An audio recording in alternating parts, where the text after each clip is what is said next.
This is Dee, the founder of Dee Health and Fitness and author of Happy Naked. I'm a personal trainer, energy worker, or healer, and also have a degree in computers, right? What a mix. My mission is sharing the naked truth through taboo conversations that will allow you to elevate your sex life, relationships, intimacy, health, and fitness, and much more. So please follow me on Instagram and Facebook under Happy Naked, or you can Google Dmago, or you can search on Instagram for Dmago_Happy Naked, and you'll find me. And then there's also a page where you can follow me on Facebook called Happy Naked. So today I have the honor to be sharing with you a very interesting story about addiction. So I find addiction is a taboo topic.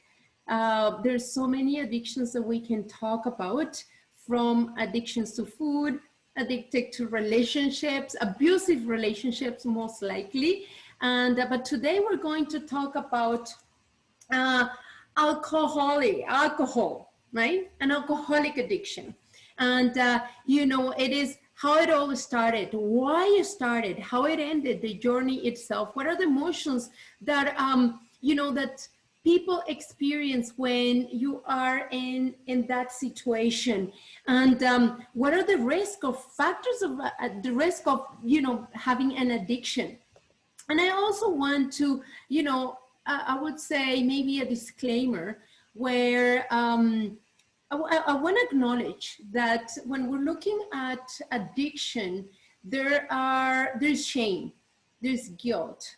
And I think those are the two main emotions that, and I'm not talking about the trauma or why the person got into the addiction, but mainly what are the emotions, why sometimes, individuals don't ask for help, or don't even want to admit that there is a problem, because there's shame, there's guilt. Of course, with the actions as a result of the addiction, there are things that sometimes you don't feel happy about it, and that comes with guilt afterwards. So, but we'll talk about that, right? This is a very, very sensitive topic for many. And so the whole point of this is to make this conversation as raw, as naked as we can, and truthful as possible. There will not be editing of this recording. It's going to be completely, as you see, that's exactly how we have the conversation. And that's exactly how we wanted to show it to you. I will keep the identity of this individual anonymous. And because there are a lot of reasons, he has a job, he has family, and we don't want to all these people to be affected by all the story or the things that he has to share. And on top of that, it will allow him to share more openly by knowing that his identity, it is completely anonymous. And it's all about privacy, right? So it's just something that is really, really key to understand and share. So thank you very much. So you can follow me, remember, on Instagram and Facebook. This is awesome. So let's start. And I'm going to start, you're gonna see me talking here because I have my friend right next to me. And so what I want to ask first, it is, share how everything started. Okay. Okay. I think it's a bit different for everyone, but I think everyone can kind of have common denominators. Yeah. If you have a parent who's an alcoholic, or just an absent parent, like an emotionally absent parent, and that can be because of alcoholism or not even because of alcoholism, but it actually begins, it did for me in childhood, and it's those first early formative years. And I think a lot of people can kind of trace this timeline in their head of their journey through this, especially if they've taken a break from drinking.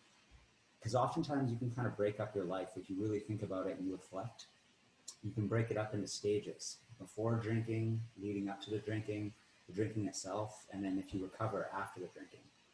So it's interesting to think about it in terms of a timeline. But for me, it started, I would say, in my mid to late 20s, after I started working full time. Wow. Yeah. So were you a functional like we're talking about alcohol, right? Mm-hmm. So you were a functional alcoholic? Yeah, absolutely. Yeah, okay. Yeah. So I mean, going to work every day, clocking the time, Yeah. 8 a.m. to 4 p.m. type thing, you aren't your best, and you might be high functioning, like you might be able to do, you know, some of these white collar jobs, like a doctor, lawyer, engineer, it doesn't matter. Mm-hmm. But you can totally do these professions and be completely an alcoholic, not sleeping well, not eating properly. Your health isn't optimized. You're basically this like very non-ideal version of yourself in every way. Physically, mentally, spiritually, everything. You just show up with this less than ideal person because of your addiction. So I was functioning for sure. And you can even, you know, there's a lot of alcoholics that are really smart people. And there's a lot of alcoholics who say, you know, don't graduate high school and aren't very smart. So the spectrum is really across the entire board. And I remember the Blue Book, the Alcoholics Anonymous Blue Book. I think that book has some stories of people in the past of the organization and the roles that they held. And they had anonymous stories in there of pilots, doctors, engineers, people that have like high ranking positions in society that just function like this. And they end up learning about it, you know, in their 50s and 60s. Wow. Yeah. Wow. So so you started, so how it actually started? Because you're talking about like family with history of, you know, like drinking alcohol, like heavily. Is that your case? Where it's coming from generations? Yeah, so my dad was an alcoholic and he layered drugs on top of that. And that's typically a common thing. Yes, it's kind of like alcohol is the base and then you just put things on top. Yeah. So my dad was, his dad was, and I believe his dad was. Wow. And so I'm the first person, the first male in that generation to stop it. And so I haven't had a drink in over 5 years now. Wow. And that's without AA or any kind of help or any program. I just read a few books and I educated myself on it. But these books I read were so mind-blowing that it was like somebody punched me in the face. Like I was reading these books and it's like somebody punches me in the face. And I thought that the person that wrote the book was following me around. Exactly. It's like, oh my God, he knows me very well. Absolutely. And that's what made me stop. Oh, really? I saw that in a book and I was like, this is creepy.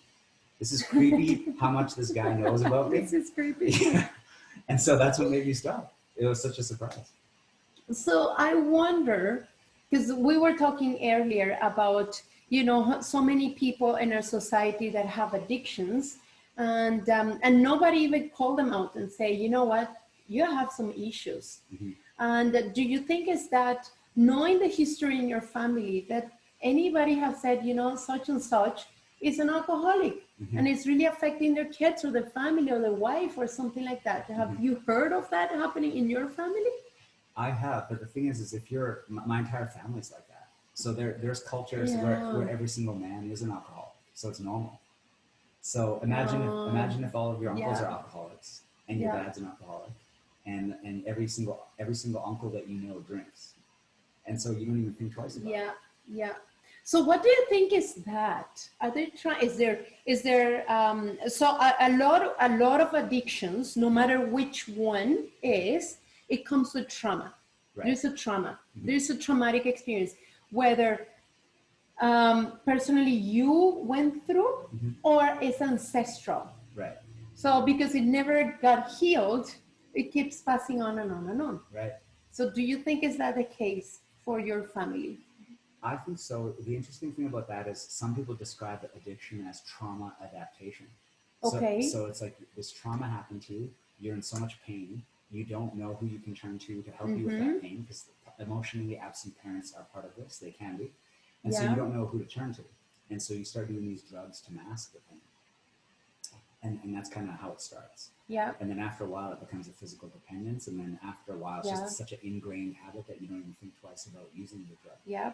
So that's why it's like, it's such a habit, you don't even think it's like breathing. Yeah. So in terms of trauma adaptation, a lot of alcoholics actually can't remember a lot of their childhood because their brain deliberately blocked it out. Whether that's trauma, sexual assault, physical, it doesn't matter. Some sort of trauma. Yeah. Their brain has blocked it out. And that's even true for me. You know, there's a lot of my childhood that's just a complete blank. Like I try to think back on it and I can't. It's just, it's like trying to access a hard drive that has nothing on it. And you're just like, I don't know. It's not there.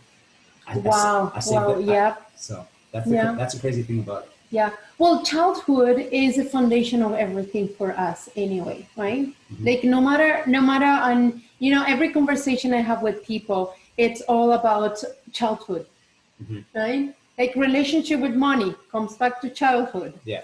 Relationship with other people, it comes back to childhood, Yeah, and right? your parents. And it all comes back to that, Mm-hmm. no matter what. Yeah. And I came to peace with, because I have 3 kids, right? Mm-hmm. So I came to peace with that and say, I think I'm gonna cause trauma to my kids anyway. So let's chill, make peace with that now. and I tell them, if I know you're gonna be, like later in life, you're gonna say, my mom did this to me and now I have trauma. Deal with it.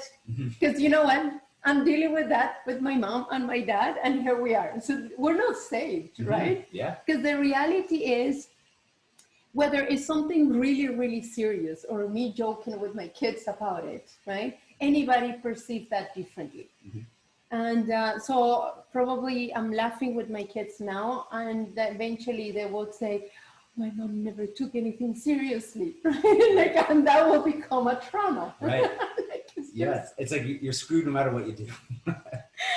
Honestly, and I told them, I'm like, you know what, whatever. Right? This is what's gonna happen. This is the decisions I'm making now, and that's it, right? End of the story. Mm-hmm. And that's the thing about being a parent, that we never know what kind of damage, and honestly, we're gonna cause to our kids. Mm-hmm. It's just something, and I'm not saying that now we shouldn't have kids. It is what it is. It's part of our, nature. We need to go. We call it karma. Anything you want to call it, level of consciousness. It can be anything. But the reality is, it's part of a circle of life, right? Mm-hmm. So how did you get end up with that book in your hand that make you think, oh my God, that person is talking to me or is talking about me? Mm-hmm. It's because the book described my characteristics so well. And the book was like, let me guess, your life probably followed this pattern. And it said, your childhood was probably like this, then this happened, maybe this, then now you're probably here, and then this is what happened. And he mapped it out. So what was the map? So what was? Well, so this isn't like absolutely true for all alcoholics, but this is a path that a lot of alcoholics end up taking. Yeah. Having one or both parents be alcoholics, having one or both parents be emotionally absent. Yeah. And that can even include if they're working a lot. They're just not there. So when all of that emotional absence happens with one or both parents in a household when you're a kid, you don't get this proper emotional training. And you have nobody to look up to. And you have nobody to give you answers. And so you're kind of very lost. And you feel like nobody can really understand your world. And you never want anyone to find out about your world either. Because you're embarrassed about your It's a shame, right? It's shame. Yeah. And so you hide it. And you become very good at hiding. Wow. Yes. And that's kind of what happens. And so you never want like people to come over or ask questions about your family or dig too deep. And then because of that also you avoid relationships as well. Because you don't want people finding out about your stuff. Yep. So I mean it kind of it puts you in this corner where you're kind of just left to eventually get a job, make money and drink, basically. It kind of just leaves you as this emotionally unbuilt adult who now has adult responsibilities and adult temptations, and you're thrown into this world without proper emotional training because of one or both emotionally absent parents. And that's kind of one model that typically follows. So anytime somebody's a heavy drinker, I always recommend you ask about their relationship with their parents. And not on a superficial level. I mean, like, were their parents there when they were kids? Yeah. Were they emotionally there? Yeah. Because you can be physically there, but mentally and emotionally you're not there. Yeah. Right? Yeah. It's like if your dad's drunk and you're in a little baby stroller and he's drinking, he's physically there. He's not tending to you. Yes. Yeah. And you know what? It is, I can see that because the person I was telling you about earlier, I know that it's an alcoholic, right? And part of his story is that his mom wasn't there. Right. And now things are coming around and all that kind of stuff in some positive ways. However, the one thing that he always shared is that his mom wasn't available. Yeah. right? And you know the thing about that too is because your mom's not available, that's your first female Interact, interaction yeah, in life, right? yeah. And if your mom's not there, Then what are you what's supposed gonna to do happen? when you start dating, getting into your teens, becoming an adult, thinking about kids, and you're kind of thrown into the world with this without let's call it like training wheels, Yeah, emotional training wheels. They're just not there because they weren't developed. yeah. So that's like a big part of it is having parents not there. Yeah, there is something, and I gotta share this because I personally have a hard time understanding, and the reason is since I was young, I knew I could get addicted quite easily. I knew that. It is something that I cannot explain. I'm not coming from a family where there is any addiction that I'm aware of, right? Right. And but I knew there was something inside of me that was telling me that I could, get into it quite easily Right. if I would try any heavy drug. Right. For us in Venezuela, alcohol, it is accepted. And I was telling you earlier, I'm sure if we put all Venezuelans in Canada, for example, they all will be alcoholics. We all will be a whole population. Like the 30 million people will be going to AA. That's how normal it is for us, right? And what I was saying is, and you tell me what you think, right? So that is one thing is I cannot relate because I always made a conscious decision not to try any heavy drug because I knew I could easily be addicted to it. It's and I cannot explain you, but it was always like no, I'm not gonna try because I feel that I'm risking something that I don't really know what's on the other side, and I'm not willing to take that risk. And you were talking about that earlier, like what are the risks, right? Yeah. And that's how I felt. Whether probably I had the proper emotional support or anything, but and that's how I sometimes I don't understand how that and start happening, right? Like you get into one or the other and then becomes an addiction instead of having that willpower. Maybe because there's no support in childhood or it's not taught. I don't know. You tell me what were your thoughts about that. The thing about willpower is you're not grown. You're not raised in this environment where you have this nice spectrum of emotions. It's just you're just lost and you don't have any answers. So Yeah. you have no concept of willpower. And the thing is when you start engaging in a habit and doing it over and over and over again, those neural pathways in your brain get stronger and stronger and stronger. And they can get to a point where they get so strong that you don't even need to think anymore. It's like breathing. It's just like that. Yeah. So say you're at the office and your phone, you get a text at 3:00 and it's like, this is the bar, we're having drinks 5:00. You don't even think about it anymore. It's just like, yep, see you later, boom, done. Yeah. But when you earlier in your addiction, you might think about it and say, oh, should I do that? Should I go do this? Should I go do these other things I want to do? You actually think about it. But as the addiction gets stronger and stronger, you stop thinking about it. And that's the scary part is when those neural pathways in your brain are so strong, you don't even think about it. And there's this concept of addiction transfer. So even if you're addicted to, say, alcohol and you stop that, a lot of people that stop drinking end up being addicted to sugar or something else. And so there's this concept of addiction transfer. And if you use it right, if you harness it correctly, it can be really nice. And I feel I've done that in a few areas. But you can also harness it in a bad way. Yes. Because it's so funny that you're saying that. And I will speak about my grandma. She's been a smoker as far as I have memories, right? She's still smoking. And she's like, the doctor said that my lungs are perfect, so I continue smoking. What a good, justification, but whatever, right? Right. And there were a few times that I was little, and then she will stop smoking because she was praying to God about praying about somebody to heal, right? Or cure whatever sickness.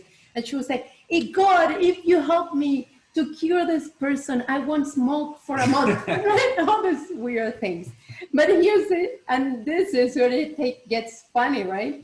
She will stop smoking, and then she will start eating candy. So she will get ready, right? So I'm not going to smoke for a month. And then she will have the bag of candies, just individual packaged candies, right? And that was her thing for the whole month. Right? Yeah. Like it's just addiction transfer. It's just funny. Yeah. Right? And sugar is a typical one. Of course, Yeah. of course, Yeah. right? but it can happen with anything. You'll find that a lot of people, like they say that they have an addictive personality. That's basically their way of saying their reward system in their brain is set up in such a way, it's been grooved so many times by engaging in that behavior that it's just like, you don't have to think. Wow. Yeah. Yeah. Because, and I think about it, I used to drink when I was in Venezuela, and I was sharing this to you earlier, alcohol like crazy. If you put me in my when I was 19 in Canada, I will be an alcoholic, which my mom thought of that. She said, "You're an alcoholic. Oh my God, you need help." And I'm like, "What the fuck are you talking about? I'm fine. I can stop drinking anytime," which is Sundays and Mondays only. Which I'm not joking, because me and my friends were like, "It's Monday. We're not drinking today." And we're like, "No, but it's true." So it's Monday. Starting the week is not good to start. Like it's just crazy. Because it's all about, it's socially drinking. That's the other thing, right? And then we'll say, okay, Monday, okay, Tuesday.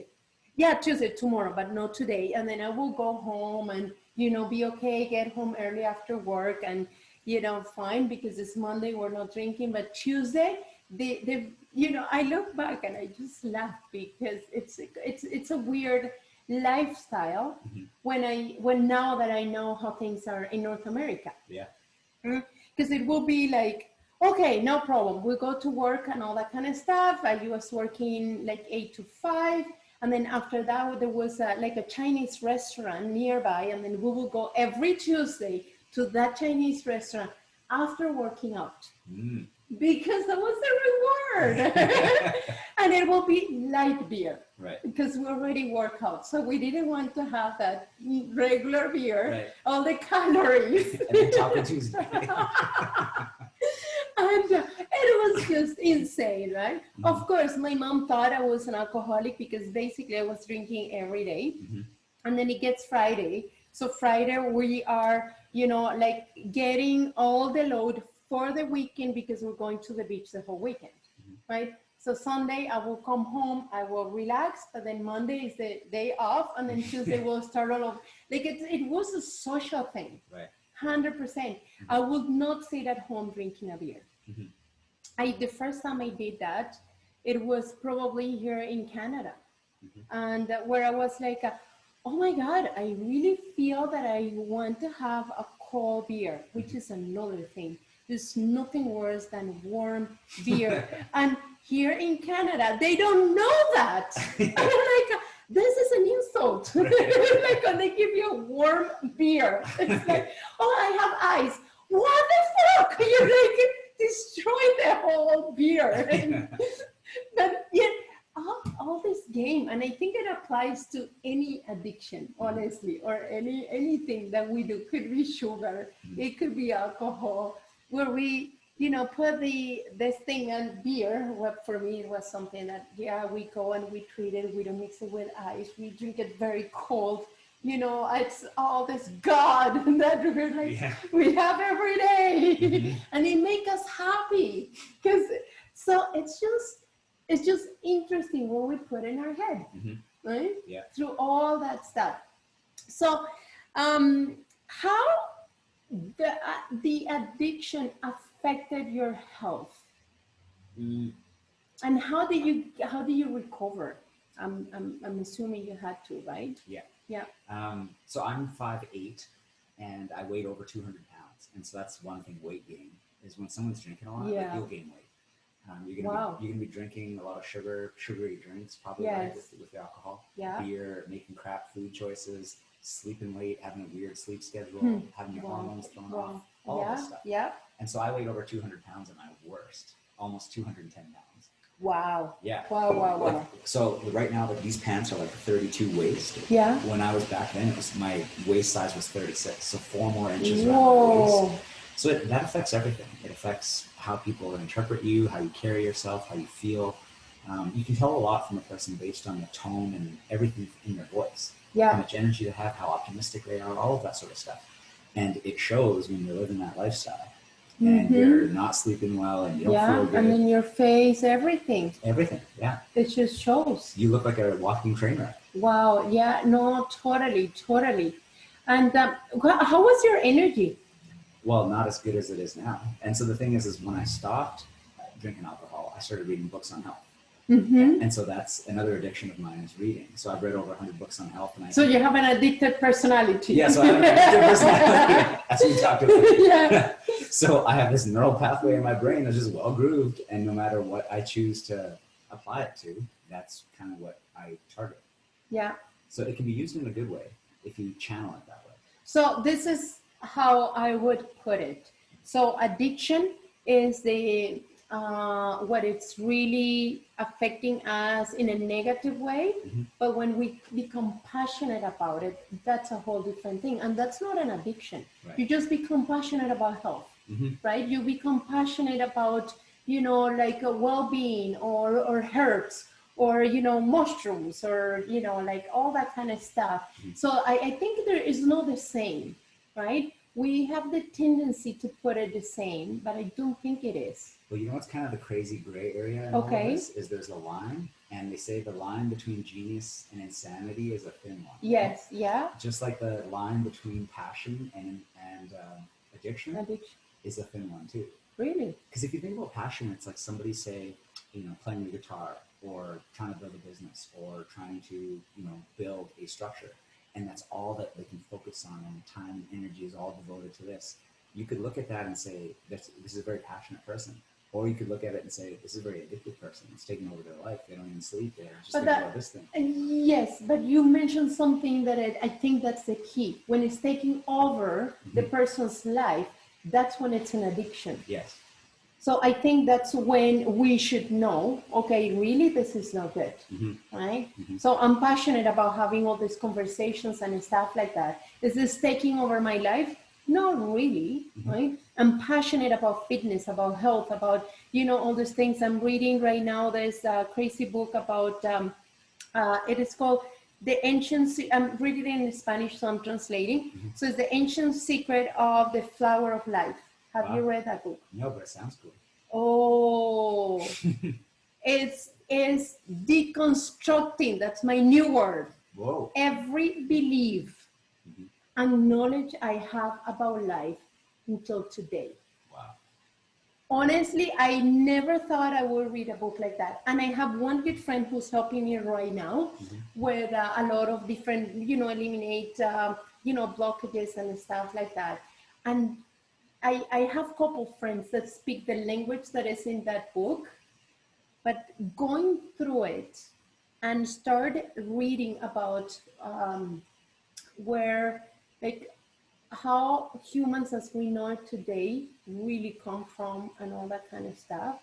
It is something that I have seen through all this my years of being curious, but never explain in a way that it's being explained in that book that actually allow me to put all the dots together for all the things I knew from the past. And then now I'm like, whoa, it is basically completely, it's in the process of completely destroying every belief I have. Wow. Yeah. Starting from blank scratch. Basically, in order to read the book, you have to be completely open-minded. And that's kind of where I am at, and I'm like, oh, wow. I was telling Jeff today. I said because my friend, it's all about, it's a program that we put in our head. It's a neuropath and all that kind of stuff. So we all know now these days, based on science, that we are in control of our brain. Yeah. We can decide what we put in our brain and how we can start, like creating those neuropaths. Yeah. And that's what is going to allow us to be who we are today. And I think you have to do that, right? You have to go through that. You do. And you said something very important there too, is in terms of relationships, you have to, because drinking or any drug addiction is a habit. And so you have to change that habit, as weird as that sounds. It's a habit that you've ingrained so well that you just can't stop doing it. So you actually have to change that. You have to change a lot about how you run your life if you want to have a different life. Yep. And so that involves even cutting off toxic relationships. Yes. And you really have to realize, like, look at all of the relationships in your life and really just deconstruct what you talk about, what you get out of it, whether this person is vibrating at your level or a different level. because every one of us kind of vibrates at a certain Yes. vibration or frequency, and one is not better than the other. They're just different.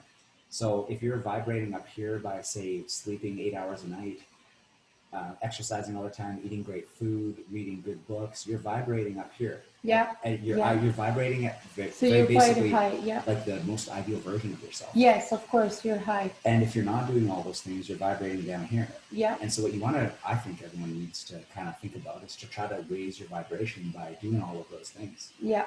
Detox, exercise, reading books, growth, thinking about spirituality, all of this sort of stuff. Yeah. To kind of try to raise your vibration. But when you're addicted to something, I can guarantee you that your vibration is going to be down. Yeah, no, definitely. And you know, it's when I used to smoke cigarette, and as I said, my addictive personality, I knew it. I grab a cigarette and then I became addictive like right away. It was insane. I was smoking like crazy. And but as I took that addiction, I also cut it right away. Mm-hmm. Right? But here's when you're talking about habits, it goes that with a beer and a cigarette. Yeah. Right? Or a coffee and a cigarette. Yeah. So it is about breaking those patterns. Yes. Because then here I am. I only out of I'm talking about, I haven't had a cigarette since 2000 basically. So 20 years, right? Wow. And I never touched a cigarette ever after that. Mm-hmm. And the reason was very simple. So my ex-husband said to me that he wouldn't kiss me if I smell a cigarette. I'm like, fuck, I'm quitting now. And I did. Honestly, I'm like, I'd rather have sex than have a cigarette. Like, let's, like, wait, like what? Like, I just. How long did you think about it? Not much. I was like, I think I know what I want. I really want to get laid. Yeah. And I like that guy. Because we were not even dating at that point, right? Like we were like just playing around and all that stuff. So I'm like, I like that guy. I like how, because we knew, this is in the States, but we know each other from Venezuela. Okay. And of course we were having sex in Venezuela. So when he tells me that, I'm like, I like how the guy fucks me. I'm quitting cigarettes. I think I'm, okay. I mean, I had a good reason, right? And I'm joking, right? Because in a way that it's funny, but I wonder, like, how many times there are things like that you really have to make a decision. Mm-hmm.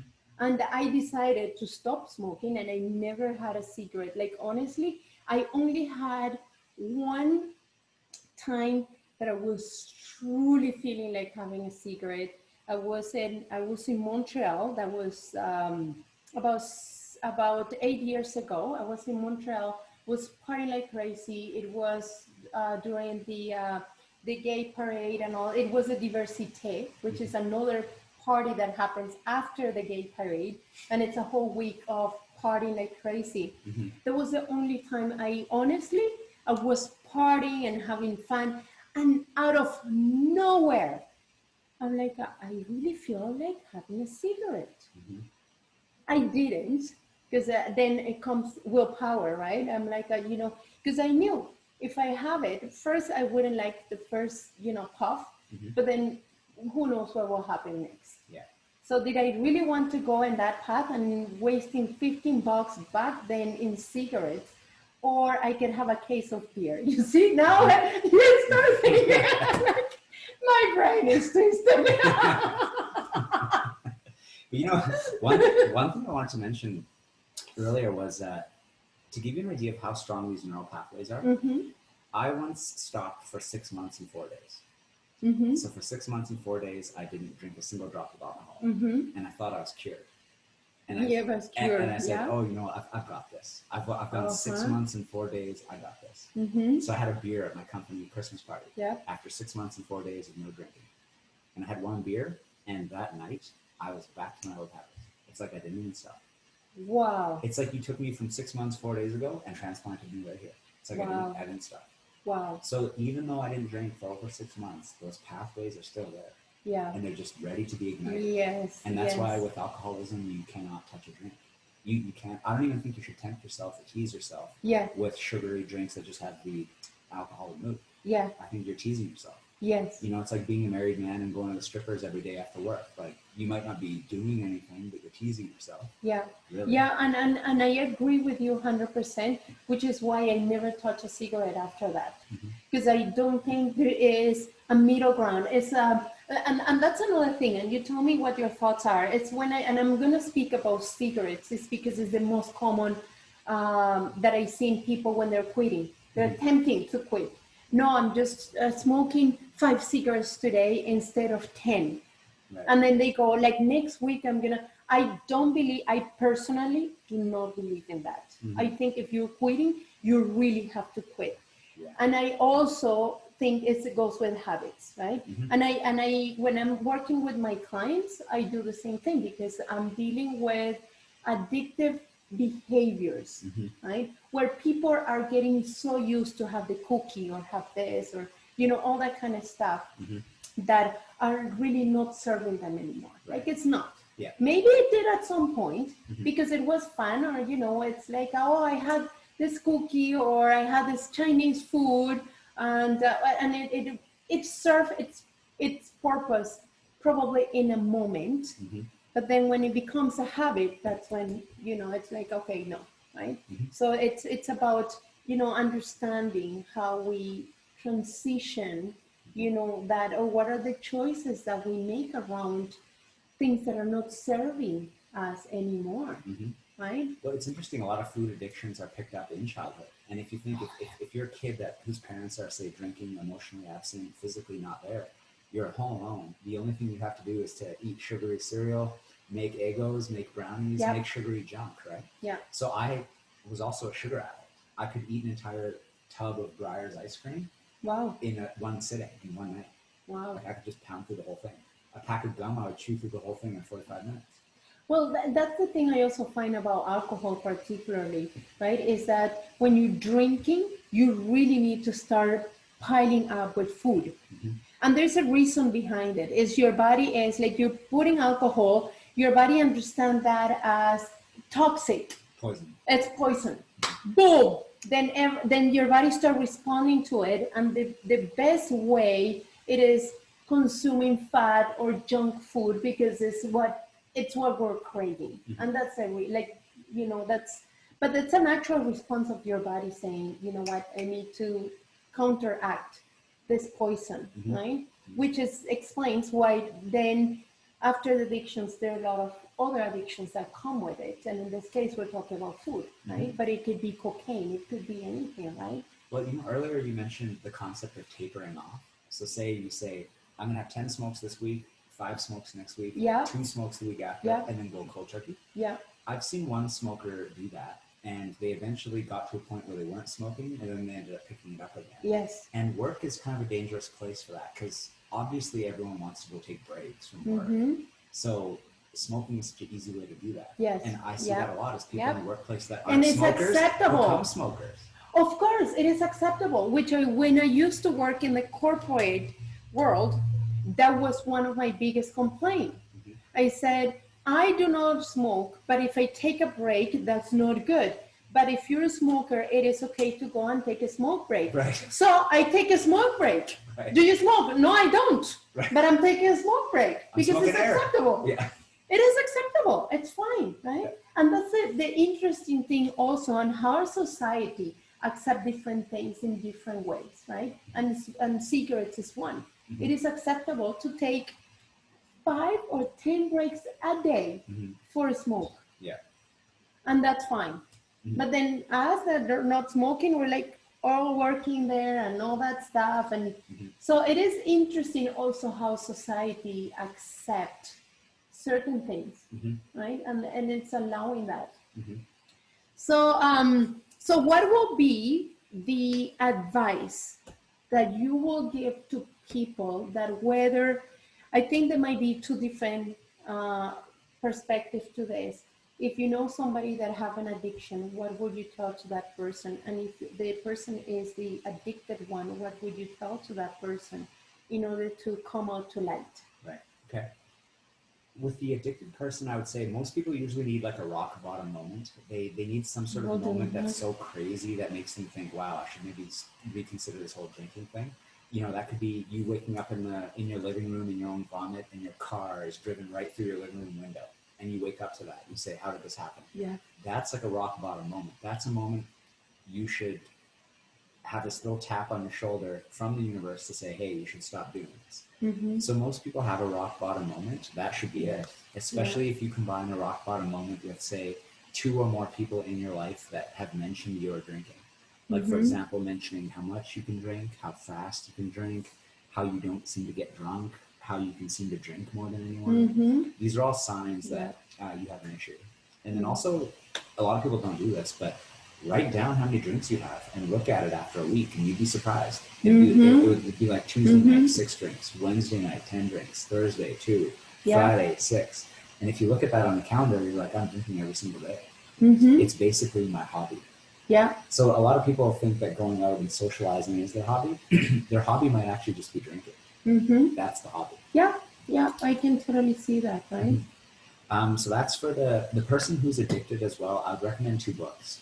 One of them is called It Will Never Happen to Me by Cynthia Black. Wow.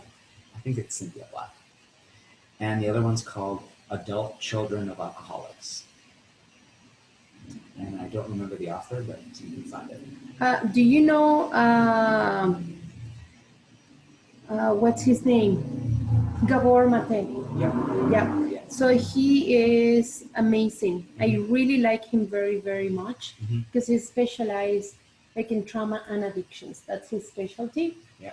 And I really, really like his perspective and even his story, and you know, like how, like his experience in life and where he grew up and which time in his life grew. And there is this documentary called Dose. I don't know if you watched that. Yeah. It is it's a Canadian like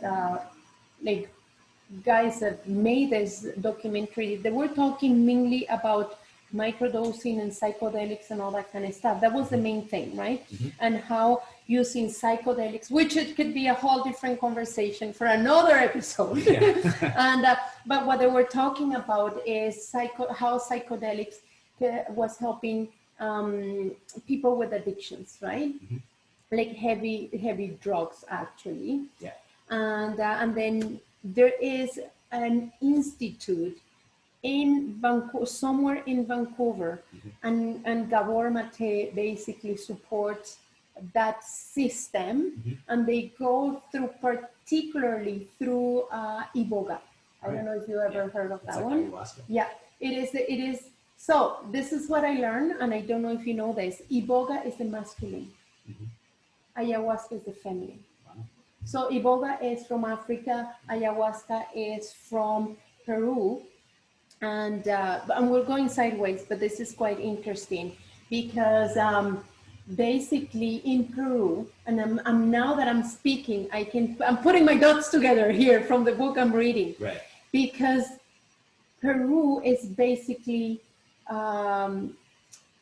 it was built on the feminine energy.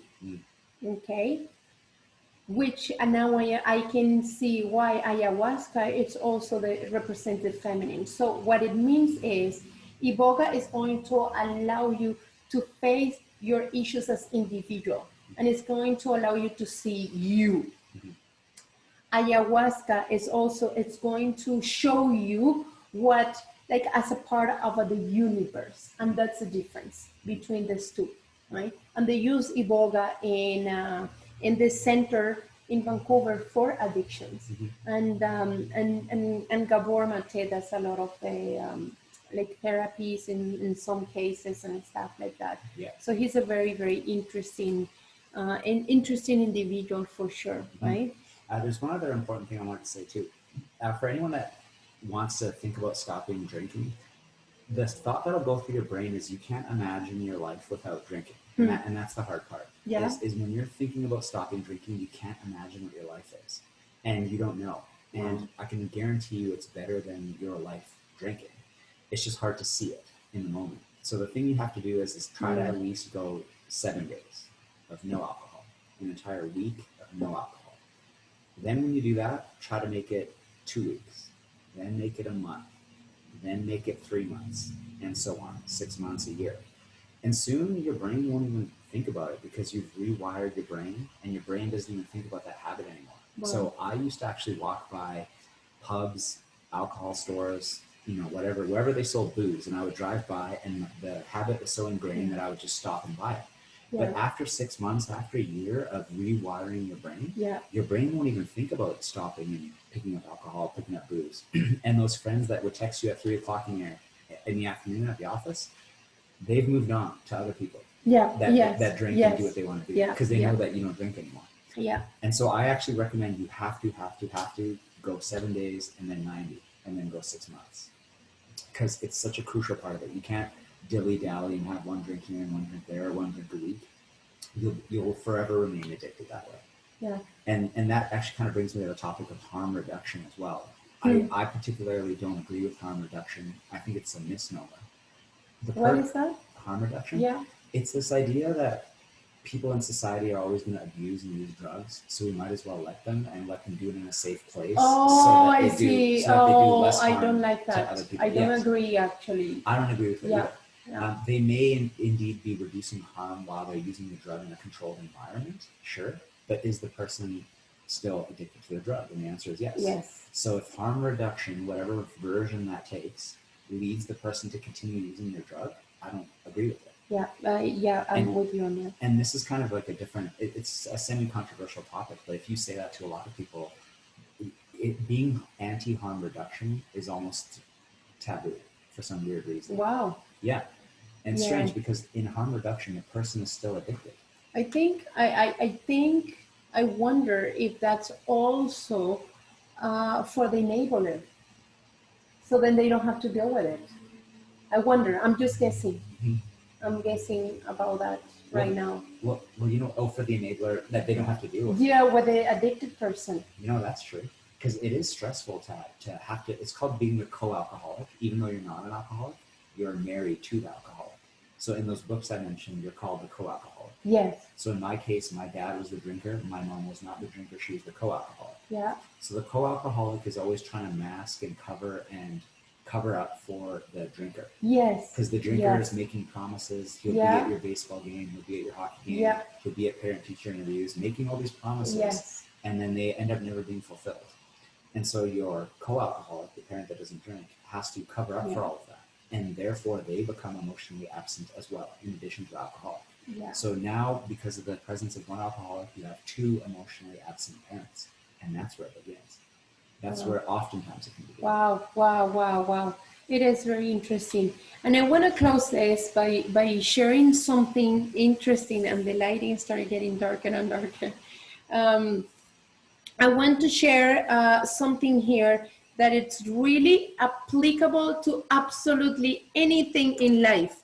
And is, so far, in my experience, nobody asked for help until they hit rock bottom. And this is not only about addictions. This is in general, right? And rock bottom means anything to, it means different levels to anybody. And that's something I find, like when even clients come to me, it is basically at that point they're desperate.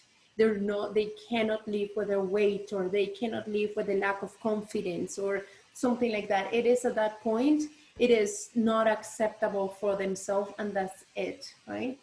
And that's unfortunate, but it's a common behavior for us as human beings. So nobody needs to feel guilty or shame about it, because we all go through that no matter what, right?